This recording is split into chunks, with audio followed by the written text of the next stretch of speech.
Class 4th to 10th വരെയുള്ള കുട്ടികൾ exam പേപ്പറിൽ എഴുതുന്ന സമയത്ത് കുറേ കോമൺ ആയിട്ടുള്ള മിസ്റ്റേക്സുകൾ വരുത്തുന്നത് നിങ്ങൾ ശ്രദ്ധിച്ചിട്ടുണ്ടോ? ഒന്നാമത്തെ കാര്യം, ഒരു ക്വസ്റ്റ്യൻ ഉണ്ടെന്ന് വിചാരിച്ചു, which of the following is not a source of light എന്ന് പറഞ്ഞിട്ട് അതിനകത്ത് കുറേ ഓപ്ഷൻസ് ഉണ്ടാവും, സൺ, ഇലക്ട്രിക് ബൾബ്, മൂൺ എന്നൊക്കെ പറഞ്ഞിട്ട്. അവരാദ്യം സൺ എന്ന് എഴുതി വയ്ക്കുള്ളൂ. കാരണം വിച്ച് ഈസ് നോട്ട് എന്നുള്ള നോട്ട് അവർ വായിച്ചിട്ടുണ്ടാവില്ല, അല്ലെങ്കിൽ അവർ ശ്രദ്ധിച്ചിട്ടുണ്ടാവില്ല. രണ്ടാമത്തെ കാര്യം എന്താണെന്ന് വെച്ചാൽ, ഇപ്പോൾ ലോങ് ആൻസർ ക്വസ്റ്റ്യൻ ഒക്കെ ഉണ്ടെന്ന് വിചാരിച്ചു, അതിനിപ്പോൾ സബ് പാർട്ടുകളുണ്ട്. അപ്പോൾ അതിൽ ഏതെങ്കിലും ഒന്നും അറിയില്ലെങ്കിൽ അവർ കംപ്ലീറ്റ് ആയിട്ട് അതങ്ങ് വിടും. ഫോർ എക്സാമ്പിൾ, ഇവിടെ നല്ലോണം എസ്സേ പഠിച്ചിട്ട് പോയി പിൻ ഹോൾ ക്യാമറ, അവിടെ ചെന്നുമ്പോൾ അവർ ചോദിക്കുന്നത് what is the principle behind the pin whole camera, പിന്നെ അതുപോലെ തന്നെ what is the working of it എന്നാണ് ചോദിക്കുന്നത്. അപ്പോൾ ഈ വർക്കിംഗ് അറിയാം, ഫ്രണ്ട് പോർഷൻ അറിയില്ല, മൊത്തമായിട്ട് വിട്ടിട്ട് വരും. അപ്പോൾ 5 മാർക്ക് അവിടെ പോയി. അവരോട് പറയുക, അറിയാവുന്ന ക്വസ്റ്റ്യൻസ് എല്ലാം അതേപോലെ തന്നെ നിങ്ങൾക്ക് പറ്റുന്ന രീതിയിൽ അറ്റംപ്റ്റ് ചെയ്യുക, ഒന്നും വിടരുതെന്ന്. ഇനി മൂന്നാമത്തെ കാര്യം എന്ന് പറഞ്ഞാൽ ഓവർ തിങ്കിങ്. അത് കൂടുതലും കാണുന്നത് MCQ ക്വസ്റ്റ്യൻസിലാണ്. ക്വസ്റ്റ്യൻ്റെ നല്ല ആൻസർ കറക്റ്റായിട്ട് എഴുതി വയ്ക്കും, എന്നിട്ട് പിന്നെ തിങ്ക് ചെയ്യും ഇതല്ല അതായിരിക്കുമല്ലോ ആൻസർ എന്ന് വെട്ടിയിട്ട് തെറ്റായിട്ടുള്ള ആൻസർ എഴുതി വയ്ക്കാറുണ്ട്.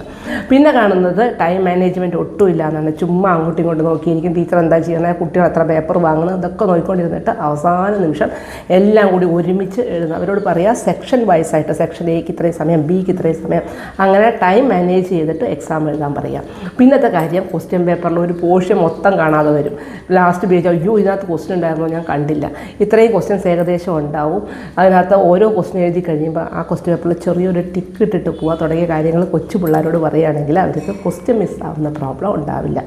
ചില സമയത്ത് അവർക്ക് കോൺസെപ്റ്റ് നല്ലോണം അറിയായിരിക്കും, പക്ഷേ അതെങ്ങനെയാണ് അപ്ലൈ ചെയ്യേണ്ടതെന്ന് അറിയില്ല. അത് കൂടുതലും ഈ കോമ്പിറ്റൻസി ബേസ്ഡ് ക്വസ്റ്റ്യൻസിലാണ് വരിക. ഫോർ എക്സാമ്പിൾ, അവരത് പറയുകയാണ് Ramu kept some water in under hot sun for some time, എന്നിട്ട് കുറച്ച് നേരം കഴിയുമ്പോൾ വാട്ടർ ഡിസപ്പിയർ ചെയ്തു, what may be the reason. അവർ നല്ലോണം പഠിച്ചിട്ടുണ്ട്. Evaporation, what are the factors affecting evaporation അവർ പഠിച്ചിട്ടുണ്ട്. പക്ഷേ ഇതാണ് അവർ ചോദിക്കുന്നതെന്നുള്ളത് അറിയാൻ വയ്യാതെ മാർക്ക് കുറയുന്ന അവസ്ഥകൾ ഉണ്ടായിട്ടുണ്ട്.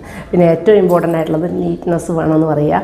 കുറേ മഷി വാരി ഒഴിച്ച് അല്ലെങ്കിൽ ഇറേസർ കൊണ്ട് മായ്ച്ച് കറപ്പിച്ച് വെട്ടി ചുളുക്കിയൊന്നും പേപ്പറുകൾ വെക്കരുത്. അതൊരു റോങ് ഇംപ്രഷനാണ് ടീച്ചേഴ്സിന് കൊടുക്കുക. നീറ്റായിട്ട് പേപ്പർ പ്രസൻറ്റ് ചെയ്യാനും അവരെ പരിശീലിപ്പിക്കണം. അപ്പം താങ്ക് യു.